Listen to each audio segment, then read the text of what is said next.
Hey class, I know that we've been talking about ancient Egypt this week, and we have kind of dived into making hieroglyphics and learning about them. So I'm going to show you a little book that I have. It's called Fun with Hieroglyphics. I'm going to read you a short little bit about hieroglyphics. But here, this right here is a cartouche. It's an empty cartouche. This is meant for you to write your name in Egyptian hieroglyphics if this book belongs to you, which I haven't done yet. But we're going to get to that later. So Fun with Hieroglyphics.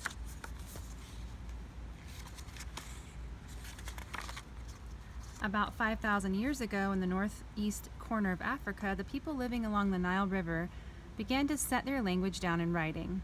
Like most cultures that are just beginning to invent a writing system, the Egyptians used pictures to write their language. Eventually, the symbols came to represent sounds. The pictures became known as hieroglyphs, or sacred inscriptions, meaning really important writing, because they were often written on the walls of temples. And temples are sacred places like a church. The Egyptians continued to use hieroglyphic writing for more than 3,500 years until about 400 AD.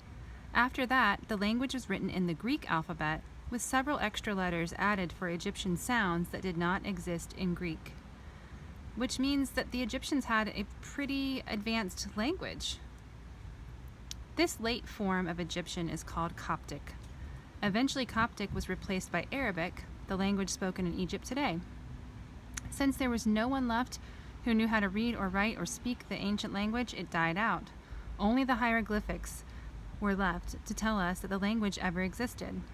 For more than 1,000 years, travelers to Egypt were fascinated by mysterious symbols they saw carved on the walls of temples and tombs. Since no one could tell them what the hieroglyphs meant, they made up fantastic translations. They thought that hieroglyphics recorded magic spells and secret religious practices. The secret to deciphering hieroglyphics, the Rosetta Stone, was unearthed in Egypt in 1799, and that is how we were able to figure out what exactly the Egyptians were writing on the walls and tombs using hieroglyphics. So the Rosetta Stone is a really important piece of history, and we're going to go ahead and look at that real quick. So why is the Rosetta Stone so important? When you look at it, it just kind of looks like a beat up old piece of rock.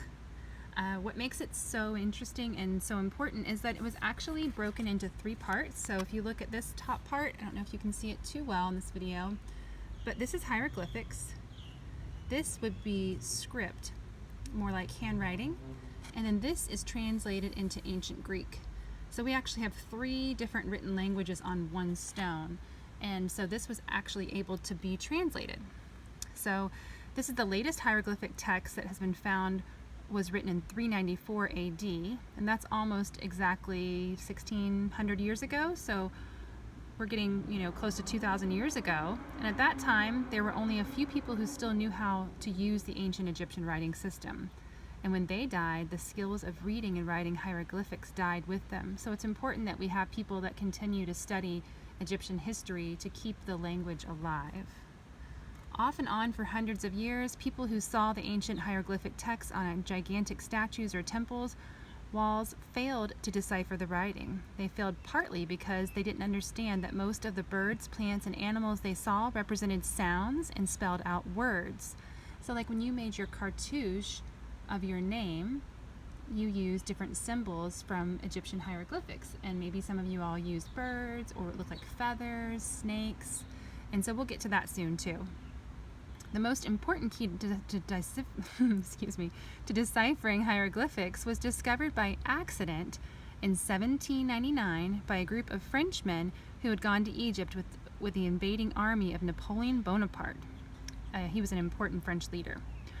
While these men were preparing to build a fortress at the modern town of Rashid, known as Rosetta, they uncovered a broken stela that was covered with writing, and that's the Rosetta Stone. So we know why it's valuable. It's because it's translated in 3 different languages, and it was the key to unlocking Egyptian hieroglyphics for us.